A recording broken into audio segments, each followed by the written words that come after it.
చాలామంది హిందువులు శివలింగాలను దర్శించుకుని పూజలు చేస్తుంటారు.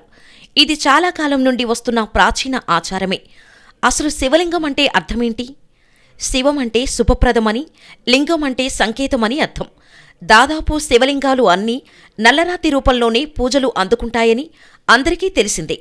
ప్రపంచంలో ఎన్నో శివలింగాలు ఉన్నా ఇప్పుడు చెప్పుకునే శివలింగం చాలా ప్రత్యేకమైనది.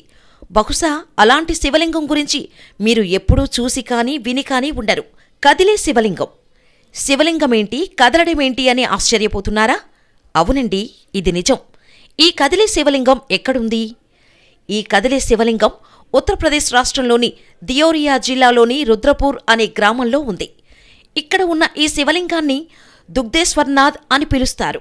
ఈ శివలింగం మధ్యప్రదేశ్లో ఉన్న మహాకాళేశ్వర జ్యోతిర్లింగానికి ఉపలింగమని అంటారు.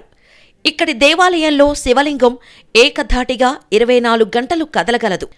అలాగే ఎంత కదిపినా కదలదు. ఇక్కడ ఉన్న శివలింగం పానపట్టం మీద కాకుండా భూమి మీదనే ప్రతిష్ఠించబడింది.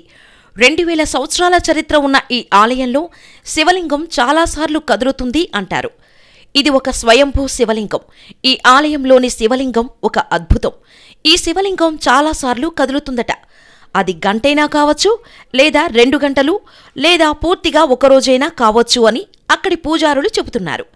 రాష్ట్రం నలుమూలల నుండి ఎంతోమంది భక్తులు ఈ కదిలే శివలింగాన్ని చూడటానికి వస్తారు.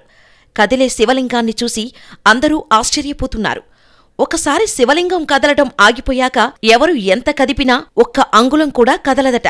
ఈ విడ్డూరాన్ని చూసేందుకు భక్తులు తండోపతండాలుగా తరలివస్తారు.